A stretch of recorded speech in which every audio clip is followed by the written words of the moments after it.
Bienvenidos a Crónicas de OVNIs.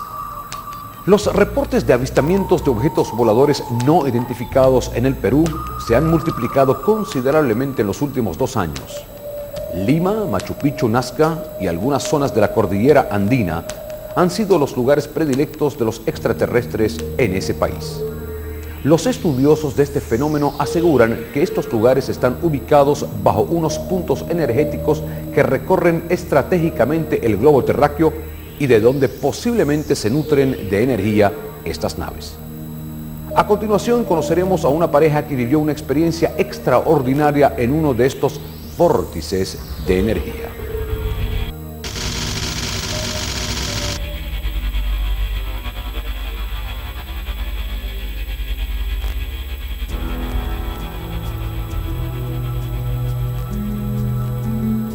A eso de las 11 de la noche veo hacia la derecha, veo un objeto que se va acercando y se va a posar en el techo de la casa. Estaba bien bajito. En ese momento yo pensaba que era un helicóptero, pero de pronto me doy cuenta que las luces no tenían sentido, porque los helicópteros no tenían una luz azul abajo, con una luz roja arriba, en el medio era blanco y abajo era azul. En ese momento me doy cuenta que no sé lo que estoy mirando, pero no era normal. Cualquier persona común puede tener una experiencia con extraterrestres. Alberto Fernández, oficial del Ejército de los Estados Unidos, no era un hombre que se dejaba impresionar fácilmente. Era el entrenamiento que me habían dado, era mi formación. Fui militar, estuve en la policía en los Estados Unidos y fui agente federal en los Estados Unidos. Así que tuve los 3 campos. Así que fueron muchos años de entrenamiento, con una filosofía totalmente enfocada. Cuando Alberto fue agente de la DEA, solía viajar al Perú junto a su familia. En un otoño de los 80, su vida cambió radicalmente. A eso de las 11:30 de la noche, siento que se dispara la alarma del hotel. Se dispara la alarma de incendio. Todo el mundo sale corriendo. Salimos y nos dijeron que había sido por accidente, que esa alarma la iban a arreglar. Después entramos a la habitación. Y de pronto empiezan a moverse esos cristales, unos cristales bien gruesos de la habitación.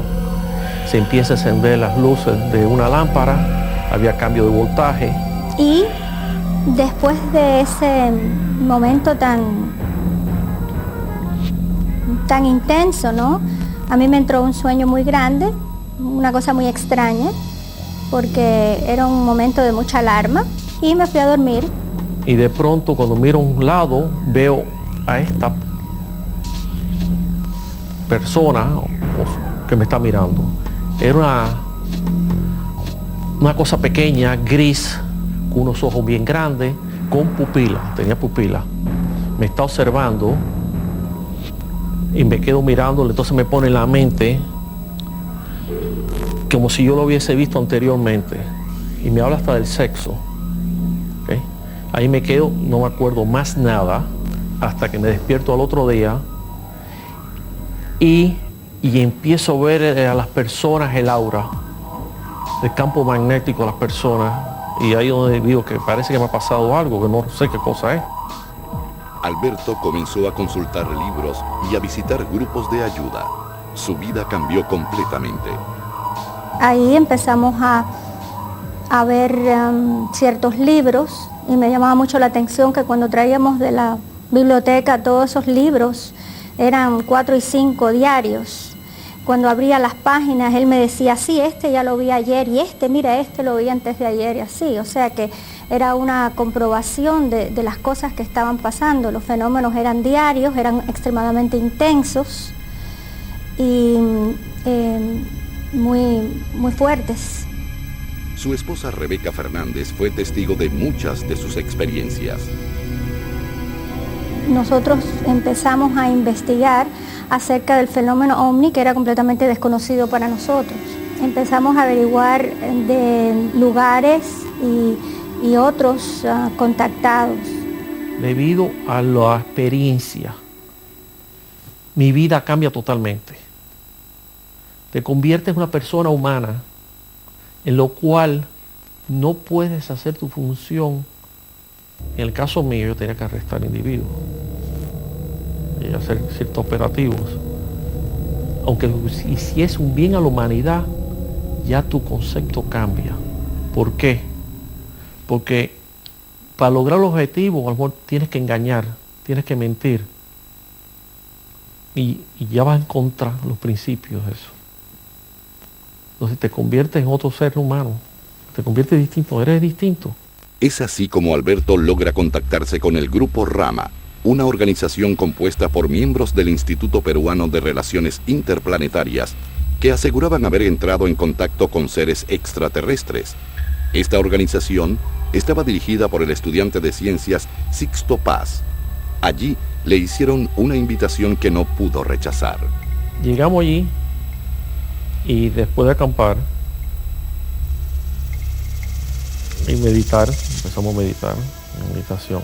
Esa noche, lo primero que vemos como 50 personas, en total éramos como 80, había como 30 periodistas que estaban acampando esperando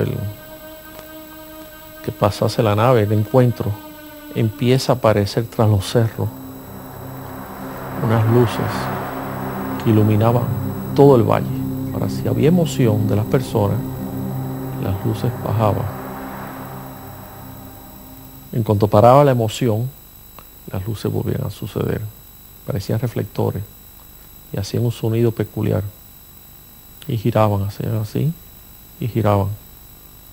Que se veía claramente que no podía ser un avión, porque eran como 7, 8 cerros que cubría. La noche siguiente se veían en el desierto unas luces de neón. Se ven como una capita. Son sendras. Esta experiencia es similar a la que narra J.J. Benítez en su libro OVNIS, SOS a la humanidad.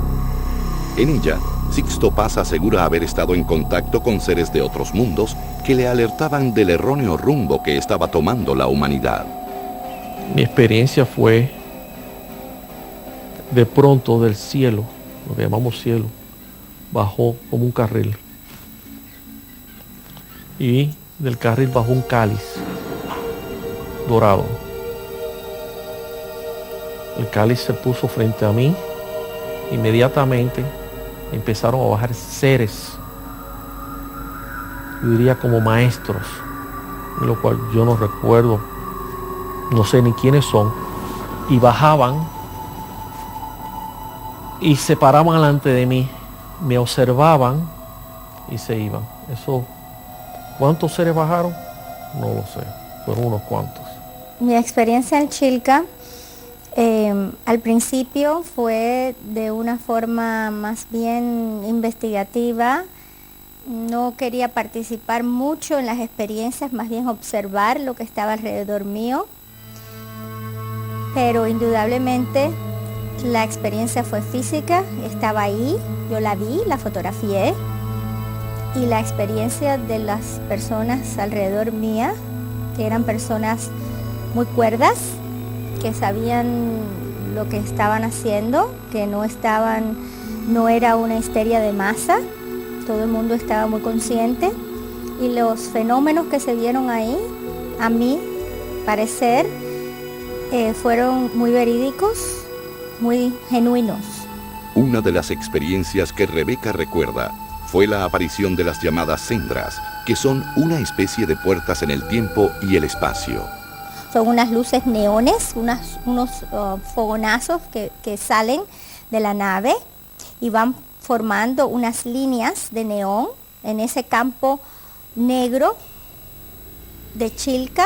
En el desierto habían como 10 o 12 de esos sendras y los grupos los iban llevando, por ejemplo, iban diciendo que 10 personas se acercaran a ese sendra, 10 otros al otro sendra, y yo no entré en el sendra, pero yo observé las personas al lado mío, eran personas muy normales, muy cuerdas, nadie tuvo ningún ataque de nada, simplemente lo único que hacían para entrar en el sendra, que es un campo dimensional, es dar un paso hacia adelante. Es lo único que tenían que hacer. Cada persona tuvo una experiencia distinta. Otras personas fueron transportados lejos del sitio. Después tuvieron que caminar. Se transportaron, desaparecieron y se transportaron. La encontramos 3 y 4 horas después que salían de los cerros con el reloj cambiado. Tenían 2 horas, 3 horas de diferencia. Mi experiencia y mi vida ha sido así. Usted tiene que ver las cosas y no puede emocionarse tampoco, no puede de cualquier cosa creer que es algo paranormal. Primero usted busca la lógica, después usted tiene su respuesta. Yo creo personalmente que estos contactos fueron establecidos en otras vidas y que en estas pues se están manifestando. Para Rebeca, los seres extraterrestres son portadores de un nuevo mensaje dirigido a una humanidad desorientada por el consumo de la violencia. Esta tierra es nuestra, pero que no podemos ser los únicos en el universo.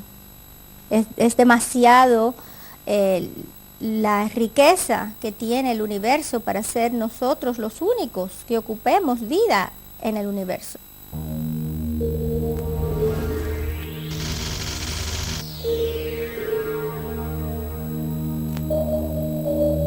Cuando regresemos conoceremos las experiencias de algunos pilotos peruanos que se han topado con ovnis durante los vuelos.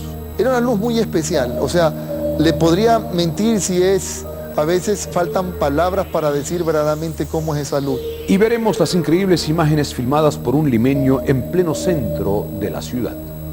Era una noche de verano, cuando aparecieron esas luces, justamente para ese lado, eran 2 objetos y el de abajo empezó a aproximarse al otro un poquito más grande.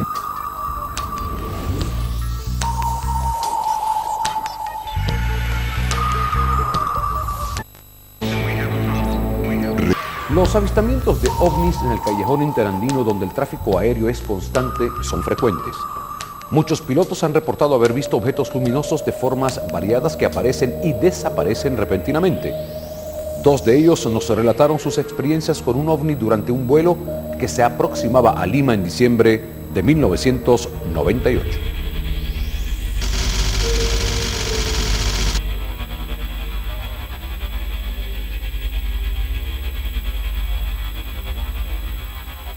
Una aeronave, por lo general, no tiene esa intensidad en la luz, no tiene esas luces tan blancas, tan puras, digamos así, ¿no?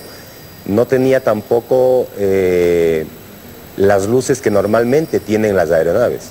Tienen una luz verde al lado derecho, una luz roja al lado izquierdo. Entonces no tenía ninguna de esas cosas. Y un avión, por lo general, no puede moverse en todos los sentidos, hacia atrás o hacia adelante en fracciones de segundo. Era una luz blanca, azulada, era una luz muy especial, o sea, le podría mentir si es, a veces faltan palabras para decir verdaderamente cómo es esa luz, pero yo lo describo como un sartén con una luz, esa era la forma. Hablemos de la luz que uno puede ver de un 727, ¿ya? Y esa es la luz, es el doble de intensidad de un 727. Aunque reportaron oportunamente la presencia del extraño objeto, el radar de la torre de control registró un eco extraño que desapareció rápidamente. Wilson Bravo, controlador aéreo, explicó cómo surgió en la pantalla la aparición de otro ovni. Más o menos en este punto, y girando a esta velocidad casi. Luego hizo un viraje de 90 grados hacia el sur, lo que para cualquier aeronave es imposible a esa velocidad poder hacer un viraje de 90 grados. Luego esta aeronave se perdió por la parte sur de nuestro espacio aéreo. El registro de estas trazas, según se les conoce en la jerga de los controladores, puede coincidir con los avistamientos de ovnis. Muchas veces son reportados sin que aparezcan en la pantalla de los radares, pero cuando lo hacen, no hay lugar a confusión. Así, por ejemplo, un 727 normalmente lo estamos aceptando con una velocidad de unos 450, 480 nudos. Y en los objetos que han aparecido en la pantalla a veces hemos detectado velocidades de unas 5 veces o más de la velocidad de un jet. Según el testimonio de los controladores, el seguimiento de los presuntos ovnis en la pantalla del radar puede tomar desde unos pocos segundos hasta 10 minutos. Hace un par de años, un experimentado piloto que hacía un vuelo nocturno entre Guayaquil y Lima divisó una luz en forma de balón de fútbol americano durante un largo rato. Este mencionado objeto pues tomó un color bastante fuerte, anaranjado y a veces rojo, y se acercó de frente a nosotros a la cabina del avión. Y miramos con toda certeza y creíamos que era, bueno, algo que no podíamos describirlo al momento. Ante la cercanía, el avión prendió las luces de alerta reglamentarias sin obtener respuesta, pero al rato, el objeto hizo un movimiento vertiginoso, desapareciendo del firmamento, y aunque no fue detectado por la torre de control de Lima, sí fue visto por los moradores del Callao. No hace falta estar vinculado a los temas ovnis para presenciar un avistamiento. Para muchos, es una experiencia que da un giro a la vida. Mi primer avistamiento viene desde el año 1976, cuando estábamos por las fiestas de la ciudad entre el 3 o 4 de diciembre, y era como que una nube gigantesca atravesaba la ciudad. Desde entonces, la distracción de Godoy es el avistamiento de ovnis con binoculares. Estas naves pasan a más altura que el avión. El avión está pasando de aquí a unos 2 o 3 kilómetros, o hablaríamos de unos 9.000 pies. Estas naves están pasando a unos 40, 50, hasta 80.000 pies de altura. Y se conoce que son ovnis porque a simple vista zigzaguean o ondulean. Y apreciándoles ya con unos binoculares, ahí se les puede ver la velocidad a la que van. A lo largo de 14 años, asegura haber tenido 23.000 avistamientos. Les observo yo todos los días a partir de las 4 para las 7 de la noche hasta las 7:30 de la noche. Por noche mínimo tengo 5 avistamientos. En los 45 minutos que yo he relacionado es el tiempo en que más ovnis pasan. Hay más tráfico de ovnis a esa hora. Con el pasar de los años, su nuevo hobby es la construcción de maquetas de los múltiples objetos que ha observado en el firmamento. Aproximadamente tengo 30 naves construidas en un lapso de 3 años, porque a partir del año 1998 mi conciencia me dijo que no solamente debo estar avistándoles en el cielo, sino que debo hacer algo, tratar de contactarme con ellos o buscar la forma de cómo hacerme notar de ellos, de que yo les estoy observando. Una forma de eso es construyendo estas pequeñas naves, haciéndoles ver de que yo les he visto y de que aquí están las naves que yo he visto. Las naves van desde el más pequeño o sencillo disco hasta la llamada nodriza, que según Godoy debe tener 1,5 kilómetros de diámetro. El controlador aéreo Ramón Pérez tuvo la oportunidad de avistar una de estas naves. Cuando el observador meteorológico me dice, mire, ven a ver acá en el cielo hay algo interesante. Entonces salí a ver, era algo tan grande, pero no era pintado nada, era como de níquel, ¿no? Todo, y giraba igual. Y se mantuvo, se le veía así compartimentos en la parte de abajo. Se mantuvo 5 minutos girando y luego se fue haciendo como un puntito hasta que desapareció. Tampoco han sido ajenos los avistamientos múltiples nocturnos. Yo estaba trabajando en la pantalla cuando llega un amigo y me dice, ven a observar acá afuera, hay algo, sí, es interesante, hay muchas luces que se están moviendo. Entonces observé en la pantalla y veía que desde el noroeste, había unos puntitos que se iban hacia el sur. Pero eran algunos puntitos alrededor de 15 a 20. Igual salimos a ver afuera, ¿no? Con los propios ojos, y era un grupo que pasaba. Esta experiencia se repitió en cuestión de pocos minutos con otros 2 grupos sucesivos de ovnis. Al día siguiente, un cable internacional de noticias reportaba el mismo avistamiento en Chile. Según los entendidos, los ufólogos que ya se han profundizado más en el tema, ellos nos cuentan que son más de 80 razas que nos han visitado, 80 civilizaciones extraterrestres que nos han visitado. Por lo tanto, cada raza, cada civilización trae su modelo de nave. Todas las naves son distintas. El último avistamiento que Manuel asegura haber visto ocurrió durante la erupción del volcán Tungurahua, en Ecuador.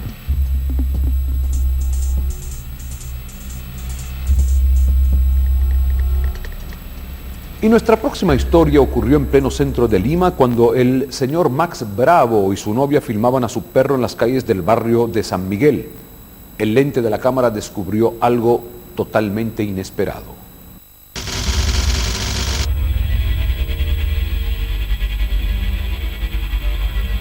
Max es un joven y emprendedor agente de viajes que vive en San Miguel, una zona urbana de Lima a pocos metros del Océano Pacífico. El pasatiempo favorito de Max y su esposa Jenny era filmar a su perrito Mickey. Una noche de verano, lo imprevisto ocurrió cuando el lente de su cámara apuntó al cielo limeño. Eran las 8 de la noche y yo miraba al horizonte, era una noche de verano, cuando aparecieron esas luces, justamente para ese lado. Eran dos objetos y el de abajo empezó a aproximarse al otro un poquito más grande. Yo en ese momento también estaba, pero mirándolo con prismáticos y corroborando que esta era una situación muy especial, ¿no? Era forma circular, una luz intensa de un color blanco, ¿no? Blanco intenso. La de arriba era un poquito naranja, digamos. Los objetos estaban aparentemente quietos, pero el de abajo se estaba aproximando al otro. Estaban haciendo prácticamente evoluciones que un avión no podría hacerlo. Y más aún si un avión jamás va a aterrizar acompañado de otro, porque el aeropuerto no lo dejaría, pues es muy riesgoso. Desde entonces, Max se abocó a mirar al horizonte cada noche, esperando un nuevo avistamiento. Unos días más tarde, la experiencia se repitió. Me encontraba justamente mirando a la ventana.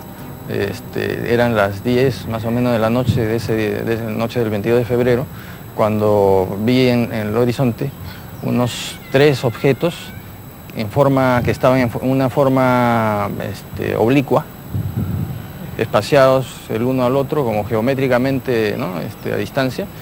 Y pues lo primero que hice es agarrar mi cámara y comenzar a filmarlo. Después de los 3 objetos apareció un círculo de color rojo y se unió a los 4 objetos.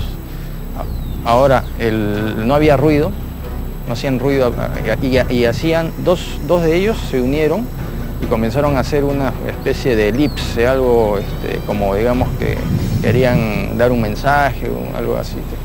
Pero fue algo espectacular, ¿no? Lo que ocurrió esa noche.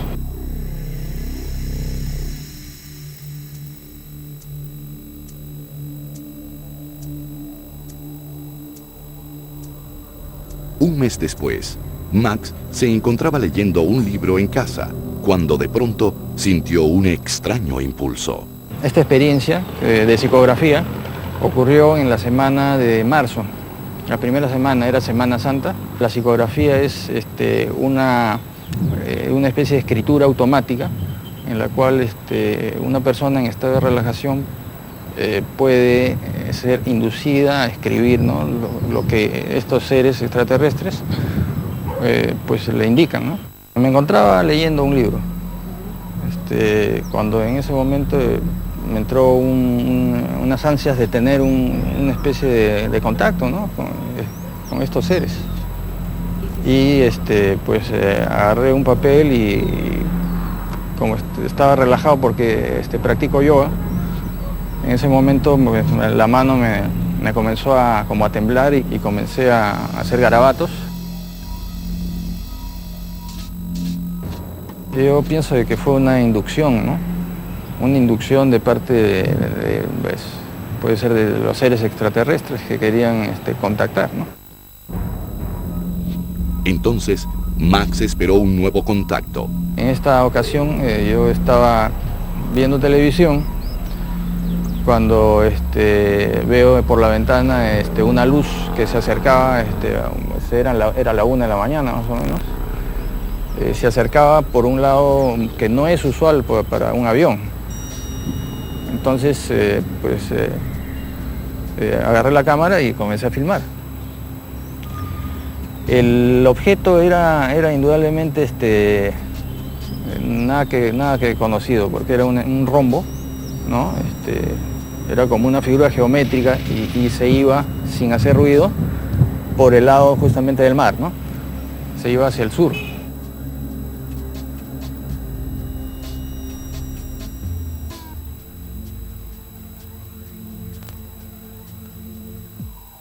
Esa misma noche, Orlando Tataje, controlador aéreo desde hace más de 30 años, registró un hecho fuera de lo común. Recuerdo que el 12 de febrero de 1999 le informamos a una aeronave, una Fuerza Aérea Peruana que venía de Chiclayo, que tenía un eco no identificado.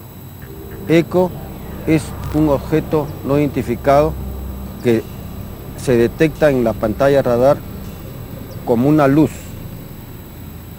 El piloto informó que no lo tenía a la vista. Posteriormente, 9 minutos más tarde, manifestó que ya lo estaba observando, lo tenía de acuerdo a las agujas del reloj, le indicamos que ese tránsito se encontraba a las 2, marcamos las 12, la 1, las 2, lo tenía prácticamente lateral a su posición.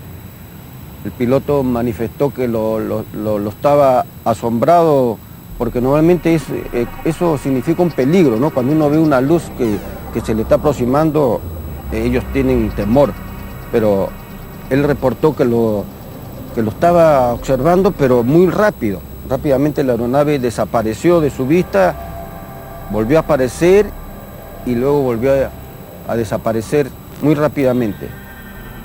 El fenómeno quedó registrado en este documento del Aeropuerto Internacional Jorge Chávez. La bitácora de ocurrencias registra lo que vieron la torre y el avión. Nosotros estamos acostumbrados ya a la operación del radar y conocemos los desplazamientos, porque ese es nuestro trabajo que nos sirve para poder separar las aeronaves y llevarlas sin peligro. Entonces, un movimiento de esta naturaleza, de hecho que no es normal. Cuando Max conoció la historia, no le quedaron dudas de su avistamiento. Fue una confirmación de lo que había visto la noche anterior, ¿no? La siguiente experiencia ocurrió a plena luz del día. Había filmado ya como 5 o 6 objetos y esta vez fue una emoción grande al filmar uno a la luz del día, ¿no? Porque habían sido todos de noche. Serían las 5 de la tarde cuando vi el objeto y lo primero que vi es que no era un avión. Estaba quieto y se demoraba mucho, era esa luz, una luz de color ovoide. Empecé a filmarlo, ¿no? Demoró más o menos aproximadamente unos 10 minutos y después ya se fue alejando como yéndose hacia el mar. Max continúa esperando en su ventana, cámara en mano, por más contactos. Los ha tenido, pero nunca como aquel verano del 99. Él asegura que lo que vivió no es casualidad. Pienso de que nada es casual, ¿no? O sea, de que todo es causal. Y hay muchas personas, muchos de nosotros que estamos siguiendo algún plan de una inteligencia superior y más adelante en el futuro vamos a saber por qué, ¿no? Sobre un esperado contacto aún más cercano, afirma: hay que estar preparado, ¿no? Que quién sabe, podría tenerlo, ¿no? Como usted también, ¿no? O alguien también de allá de los televidentes. ¿Quién sabe?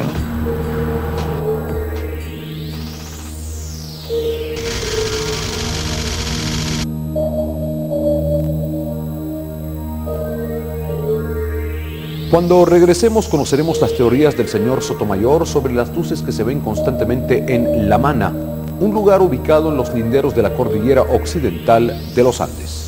Vino una luz grandísima y el ganado se asustó y esa luz desde arriba a un barranco.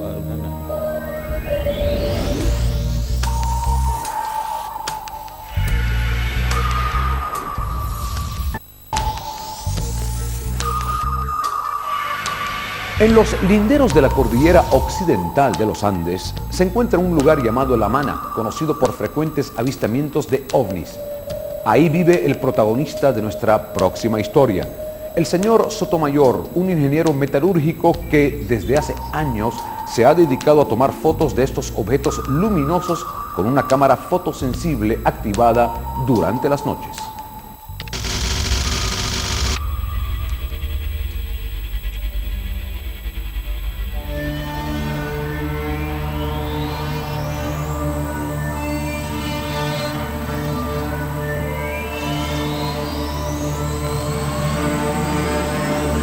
El hecho de que no se las pueda identificar no significa que no existan o que no tengan ciertas virtualidades o pensamientos, qué sé yo, de seres inteligentes.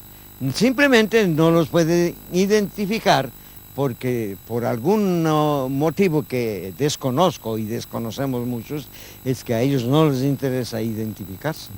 Asegura que estos objetos luminosos han tomado muestras del agua, del cultivo y hasta del ganado. Lo que dice el cuidador es que vino una luz grandísima y el ganado se asustó y esa luz les arrió a un barranco al ganado. Y ya no llegaron muertos abajo. Cuando sacaron una vaca de esas estaba, yo qué sé, sin las vísceras, destripada completamente. Entonces, ¿cómo explicar eso?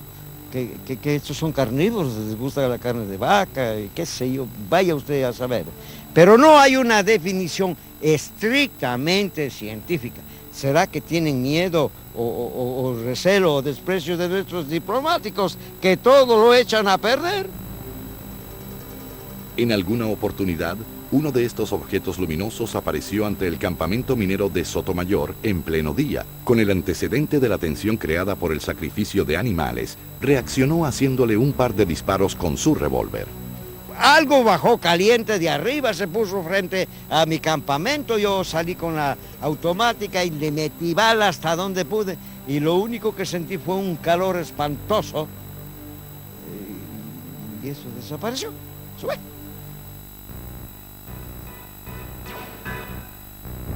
Guillermo Sotomayor piensa que el lugar ha sido el asiento de una antiquísima y avanzada civilización, según dan cuenta gigantescas figuras de barro delicadamente trabajadas.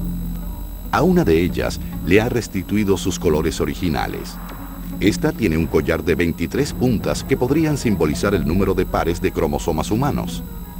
¿Conocían estos seres precolombinos la genética?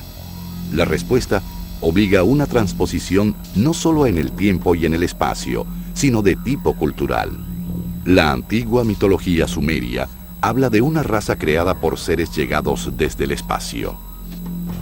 Existen otros indígenas que no solamente en el área de Madre de Dios y el Cusco, sino en Ecuador, que hablan de que existen civilizaciones intraterrenas. Por ejemplo, los Shuaras, a los cuales pude conocer personalmente, cerca de la cueva de los Tallos, mencionan que existen unos seres que se llaman Sunki, que son seres que cada 100 años aproximadamente se reproducen con un habitante de su tribu para mantener un linaje genético.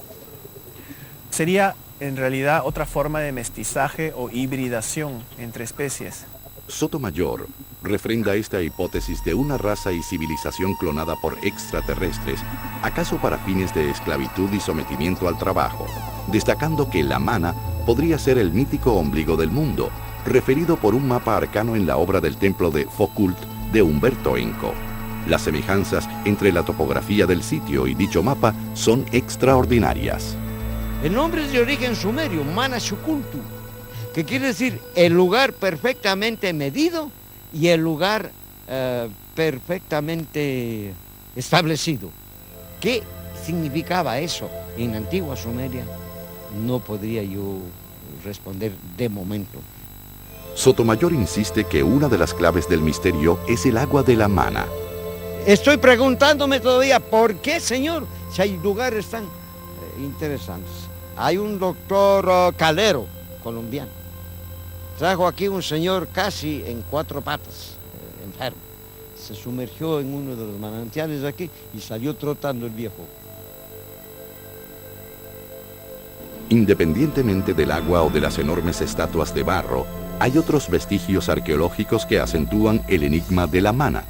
El propio Sotomayor ha encontrado piedras con extrañas figuras, así como vasijas cuyas tallas resultan ajenas a los utensilios de las típicas civilizaciones precolombinas. Existe una roca en Pucharo, una roca en medio de la selva que no se sabe cuándo, ni cómo, ni por qué fue tallada. Tiene muchísimos símbolos grabados. Fue descubierta hace muchos años, hace como 40 años en el Perú. Vendrían a ser códigos, mensajes exteriorizados.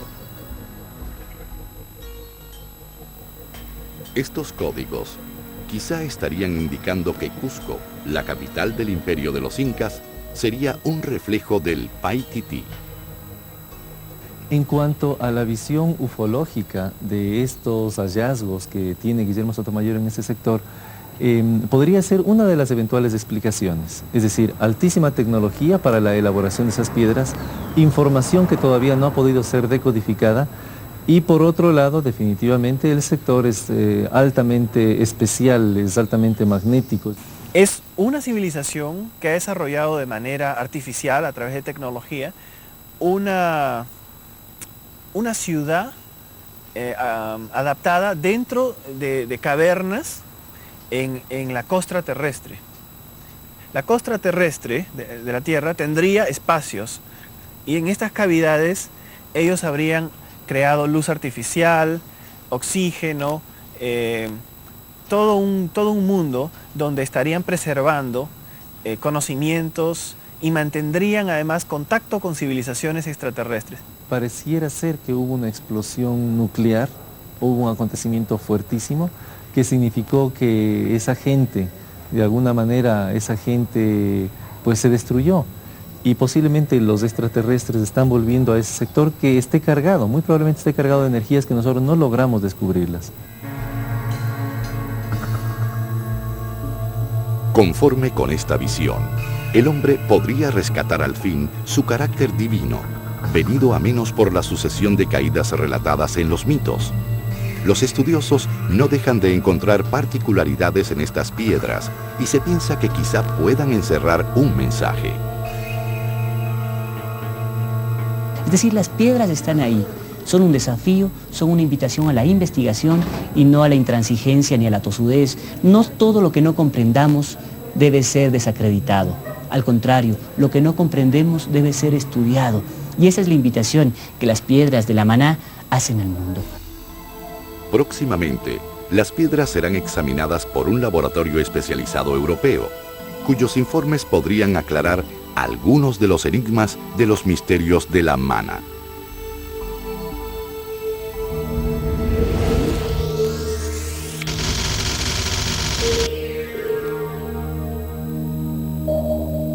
Al regreso conoceremos a un hombre que asegura haber sido abducido por extraterrestres y sometido a una operación donde le fue implantada una cápsula que lo protege de los seres malignos del cosmos.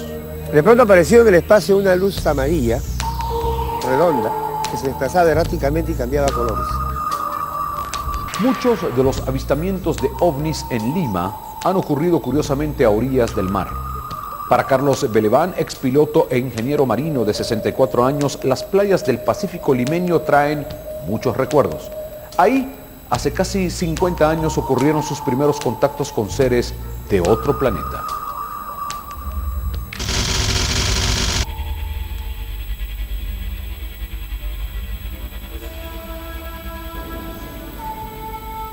Fue el 8 de octubre de 1953, a las 7:30 de la noche, en el centro de la ciudad. Tenía yo 17 años, esperaba el tranvía que me desplazara desde el distrito donde estaba hasta el distrito de Barranco, donde residía, acompañado de varias personas que hacían lo mismo, y entre ellos algún teniente del ejército, un sacerdote católico, y otras personas. De pronto apareció en el espacio una luz amarilla, redonda, que se desplazaba erráticamente y cambiaba colores. Del amarillo al naranja, al rojo y terminó en el violeta. Esa nave se desplazaba erráticamente, tomaba velocidad, se detenía violentamente, ascendía, descendía, cambiaba de posición.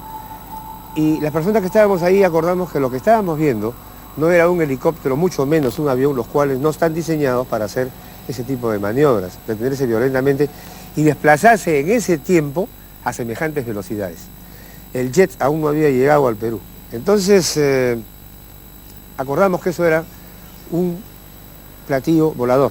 Esto despertó su curiosidad y desde entonces se dedicó a investigar y a leer sobre el tema. 15 años más tarde, tuvo el primer contacto físico. Estábamos pescando en la playa. Serían 3:30 de la tarde cuando una sombra grande cubrió el área en que estábamos nosotros. Levantamos la vista hacia arriba y lo que estábamos viendo era una nave espacial que con el sol hizo semejante sombra y se desplazó. Carlos realizó este retrato de los seres que asegura haber visto. Eran blancos, completamente blancos, ojos muy verdes, medían 1,80 m y su vestimenta era algo con un color metálico, aluminio, mate. Contaba con un cuello negro, 2 brazaletes a los costados negros, igual en las piernas, botas negras y guantes negros. Entonces mentalmente hemos sentido que nos decían, no teman, venimos en son de paz, somos amigos, venimos de otro planeta. Inclusive nos dieron sus nombres, Arut, Anart y Eltka. Después de ese contacto, Carlos inició un estricto régimen de ejercicios. Practicó religiosamente técnicas de respiración y de concentración. Dejó de comer carnes y solo consumía vegetales. Se abstuvo del alcohol, la cafeína y el tabaco. El objetivo era comunicarnos telepáticamente con ellos. Y las técnicas son bien duras, fuertes, muy duras. Hay que hacer mucho sacrificio. Carlos asegura que los ejercicios mentales rindieron frutos. 2 años después, mientras descansaba en la azotea de su casa, tuvo un contacto. Estaba echado en la hamaca, estaba relajado completamente, tratando de comunicarme con ellos, y empecé a sentir un zumbido en los oídos, un zumbido con un timbre seco, sin mucha vibración, un dolor de cabeza al centro y hacia atrás, un dolorcito de cabeza tolerable. Y de repente he sentido la palabra que me hablaban, el mensaje de ellos, soy Eltka. En su casa, guarda celosamente un coral y unas piedras que asegura le fueron entregadas por estos seres. Sabemos que los corales no pueden vivir fuera del agua salada. Igualmente en un laboratorio de una compañía de pinturas, una fábrica de pinturas, se hizo este análisis y no contiene sal. Sin embargo, una prueba más exhaustiva realizada en Estados Unidos por el científico Peter Glynn cuestiona la verdadera procedencia de este coral. También me obsequiaron un pedazo de piedra cuyo porcentaje de aluminio excede a los ávidos en la Tierra. En el Instituto Geológico Minero, donde se realizó un análisis de las piedras, el ingeniero Alberto Aranda explica. Los componentes reportados en el análisis difractométrico indican minerales que son comunes acá en cualquier tipo de roca. El caso de las cloritas, el caso de las micas, cuarzo, plagioclasa, la epídota, y lo único que está, digamos, fuera de lo normal es el contenido de la pirita. La pirita es un sulfuro de fierro que puede estar contenido en una roca, pero nunca en estos valores tan altos, como 8%. Es probable que dependa o puede depender de la forma como han tomado la muestra o la parte alícuota que se usó para el análisis difractométrico. El doctor Aranda asegura que esos componentes son comunes en la Tierra. A Carlos no le afecta. Dice estar acostumbrado a que no le crean. Su esposa Gaby y su hijo Gianfranco eran escépticos a sus narraciones, hasta que, según ellos, presenciaron un ovni con sus propios ojos. Esta es la foto del objeto que aseguran haber visto aquella noche y que señalan encendió el cielo como si fuera de día. En ese momento yo me asusté, me acuerdo, y me metí a mi casa porque ya no quería verlos. Me asusté. Sí, efectivamente. Yo hasta ese día no creía en que existían estos platillos o vida extraterrestre, como mi marido siempre habló de que existían, ¿no? Me molestaba porque mis amigas, mis amigos me decían que mi marido, no será tu marido medio loquito, porque como dice eso de que de que hay vida extraterrestre. También le creen cuando asegura que sus amigos del Nexar le implantaron una cápsula de protección contra los seres malignos del cosmos. Me implantaron a mí la cápsula benéfica. O sea que esto que tengo implantado en el brazo hace que los grises, por más que me implanten, que quieran dominar mi mente, no lo van a poder hacer. Aunque no se ha podido determinar el origen o la composición del supuesto objeto, el doctor Bravo de la Clínica Virgen del Rosario confirma que Carlos tiene un objeto no identificado en el brazo. Al señor Carlos Belemán se realizó una radiografía frontal y lateral del antebrazo derecho, el cual nos muestra una imagen hiperdensa en la región proximal, tanto en la toma frontal como en la lateral. Las partes óseas y articulares se encuentran bien, lo que nos concluye de que se trataría de un cuerpo extraño en la región proximal del antebrazo derecho. La brisa de la noche trajo como canción del viento. Al margen de lo que crean o no, Carlos asegura que es una persona más feliz a raíz de sus contactos y que hay más que temer en la tierra que fuera de ella. Ellos no van a venir a destruirnos, a conquistarnos. Ellos nos llevan 30.000 años de diferencia de avance tecnológico y espiritual.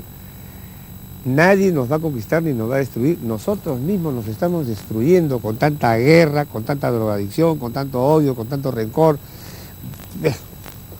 Entonces, ellos, el mensaje que nos dan ellos es: ustedes tienen que aprender a ser espirituales y a vivir en paz, porque solo la paz de los hombres salvará su mundo. Y esto fue todo por hoy. Gracias por acompañarnos y estén atentos. Nunca se sabe dónde ni cuándo ocurrirá el próximo avistamiento. Hasta la próxima.